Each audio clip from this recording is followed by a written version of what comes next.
Alright, welcome to another episode of Health and Well-Being, I guess we'll call this. This is my early phases of health and well-being, so I'm still focusing primarily on dealing with anxiety and depression, and this is going to be somewhat of a quick one, I think partly because my battery is dying. But the idea for this one is basically something that I've used for a long while now. I used to have a lot more trouble when I was younger, and I've had a fair amount of success with this idea, and it helped carry me through many years without too many bad episodes happening for a while. And only recently have I started to have to consciously think about reapplying some of these techniques. But this is basically just I found early on when I was younger that I used to do some poetry writing and some sketches and artwork, and I found that my creative works were much more deep in the things I created, and I got to realize that there's a certain beauty to some of the things I was doing when I was in that deeply emotional state, and it helped me view the state I was in when I had experiences like that as a resource, a valuable thing. And so when you notice yourself in that state and you go, oh, I feel terrible, and this is sort of a fuel for me when I create things. So now if I create something, I've got this resource that I can tap right now.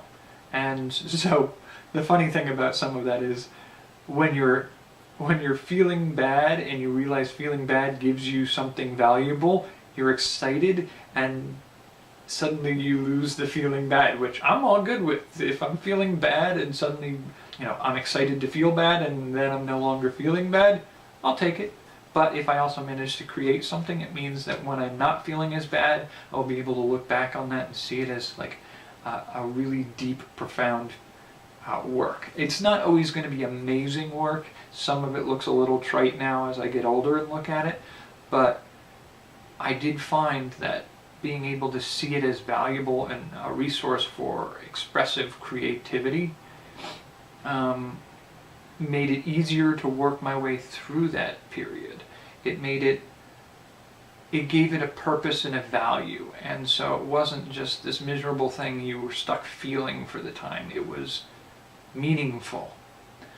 And it also was something that I also felt that in creating something, I was using it as a fuel, so I was burning through it.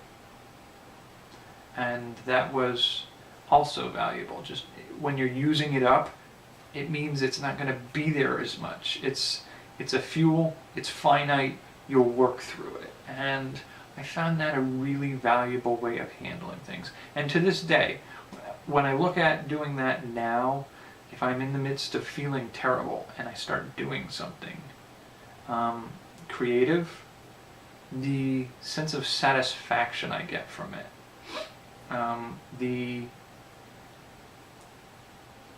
the feelings from it are one thing, but there's also the aspect of when creating something, you're in the creative space, and it also tends to distract from the feeling itself. It externalizes it, and it also puts you in the process of doing something. You're not feeling it as much. You still feel it because you have to be able to express it, but it's not weighing on you as much. It's something that you're moving, and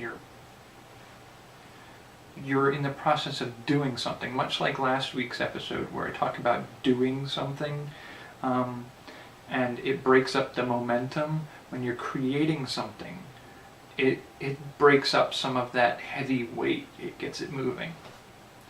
Alright, so that's the ideas for this time around. Hopefully it gives you something to work with. I know I'm going to continue to use this because I find it extremely valuable. It's one of my go-to solutions. So take care of yourself, and I'll see you for the next episode.